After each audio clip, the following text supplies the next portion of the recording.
en reconnaissant officiellement l'existence de manœuvres frauduleuses autour des procurations lors du scrutin du 27 septembre dernier. Hermani Mongo, ministre de l'Intérieur et président de la Commission nationale d'organisation et de coordination des élections et du référendum, CNOCER, place désormais la responsabilité entre les mains de la justice, car les dispositions du code électoral et du code pénal gabonais prévoient des sanctions particulièrement sévères, allant jusqu'à 10 ans d'inéligibilité et 5 ans d'emprisonnement pour les contrevenants.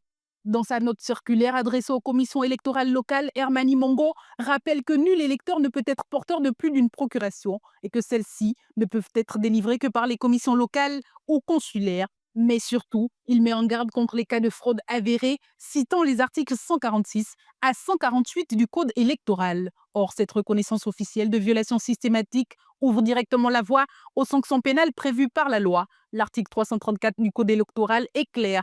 Les auteurs d'infractions électorales peuvent être poursuivis devant les juridictions répressives. L'article 335 punit d'1 à 5 ans d'emprisonnement et de 100 000 à 1 million de francs CFA d'amende toute violation du scrutin par des agents publics ou des membres du bureau de vote.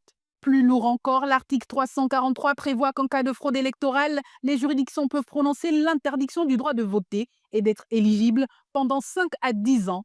En d'autres termes, tout mandataire, tout agent électoral ou tout candidat ayant participé à des manipulations de procuration risque non seulement la prison, mais également une mise à l'écart de la vie politique pour une décennie. De plus, selon l'article 362, toute fraude, tout transfert d'électeurs ou toute corruption avérée peut entraîner l'annulation pure et simple du scrutin si la Cour constitutionnelle ou les tribunaux administratifs estiment que ces pratiques ont faussé le résultat de manière déterminante. La circulaire du ministre de l'Intérieur, loin d'apaiser les inquiétudes, agit comme une confirmation des accusations portées par les électeurs politiques de tous bords et la société civile. Elle place désormais la justice devant un impératif, appliquer les textes sans complaisance.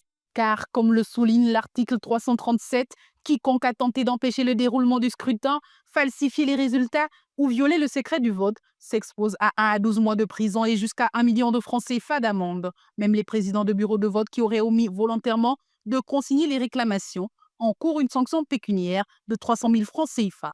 Au moment où la Cour constitutionnelle examine les recours déposés par des candidats dans tout le pays, la reconnaissance d'Imongo ne peut rester une simple mise en garde. Elle doit déboucher sur des enquêtes, des poursuites et, le cas échéant, des condamnations exemplaires.